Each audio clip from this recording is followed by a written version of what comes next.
জাকৰোৰ দীৰ্ঘ আন্দোলনৰ পাছত স্বৈৰাচাৰী ভাৰত চৰকাৰৰ বিৰুদ্ধত আমি আইনী যুঁজত এতিয়া জয়লাভ কৰিছোঁ। আজি আমাৰ বিজয় দিৱস। ভাৰতবৰ্ষৰ চৰকাৰত মোদী ডাঙৰীয়া অহাৰ পাছত 2015ৰ পৰা আমাৰ শ্ৰমিক কৰ্মচাৰীৰ দৰমহাৰ পৰা কাটি ৰখা প্ৰভিডেণ্টৰ ফাণ্ডৰ টকা তেখেতে সৰলুকি কৰিছে। একাউণ্টত শ্ৰমিক কৰ্মচাৰীৰ একাউণ্টত জমা দিয়া নাছিলে। তাৰ বিৰুদ্ধে আমাৰ দীৰ্ঘ আইনী লৰাই চলি আছিল।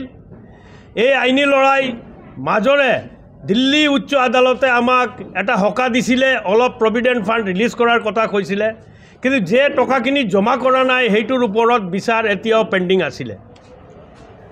প্ৰথমে NCLATত প্ৰভিডেণ্ট ফাণ্ড অথৰিটি কেছ কৰে, কিন্তু এই কেছটো NCLATত প্ৰভিডেণ্ট ফাণ্ড হাৰি যায়।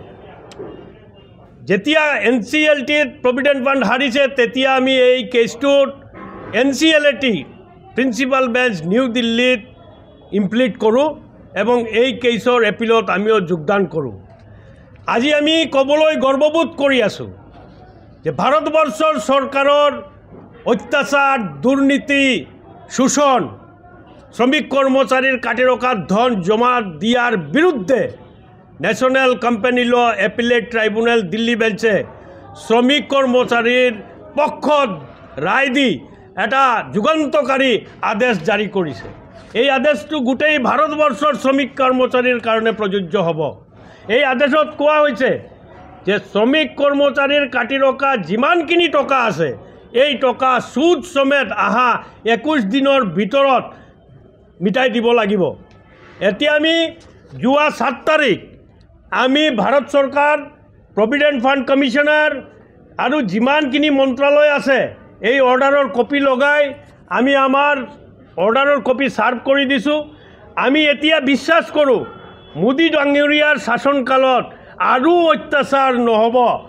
তেখেতৰ চৰকাৰে শ্ৰমিক কৰ্মচাৰীৰ গোটেই প্ৰাপ্য ধন, অকল প্ৰভিডেণ্ট ফাণ্ড নহয়, গ্ৰেচুইটি, পেঞ্চন, দৰমহা যিমানখিনি পাব লগা আছে অতি সোনকালে তাৰ মীমাংসা কৰি আদায় দিব, নহ'লে ৰাইজে জানিব পাৰিব এই অত্যাচাৰী চৰকাৰৰ অত্যাচাৰৰ কোনো অৱসান নহয়। কিন্তু আমি সকিয়না দি কৈছোঁ, যদি কোনো ধৰণৰ আইনী জটিলতা আৰম্ভ কৰি আমাৰ এই প্ৰাপ্যখিনিৰ বিলম্ব কৰা হয় বা কোনো ধৰণৰ চক্ৰান্ত কৰা হয় তেনেহ'লে আমি বৃহত্তৰ আন্দোলনত যাম আৰু লগতে আইনী লৰাই যিটো আছে এইটো আমি সৰ্বোচ্চতম আদালত সুপ্ৰিম কোৰ্টলৈকে আমি গৈ লৈ যাম, যাতে শ্ৰমিক কৰ্মচাৰীৰ প্ৰাপ্য ধনখিনি আদায় হয়। আমি যুঁজি গৈছোঁ।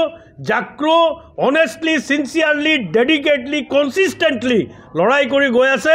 আমাৰ সমস্ত অধিকাৰ কৰিয়ে হিচাপ কৰি নোপোৱা পৰ্যন্ত আমি আমাৰ যুঁজ চলাই যাম। আৰু লগতে যেতিয়ালৈকে কাছাৰ আৰু নগাঁও কাগজ কলৰ উৎপাদন পুনৰাৰম্ভ নহ'ব আমাৰ যুঁজ চলি থাকিব।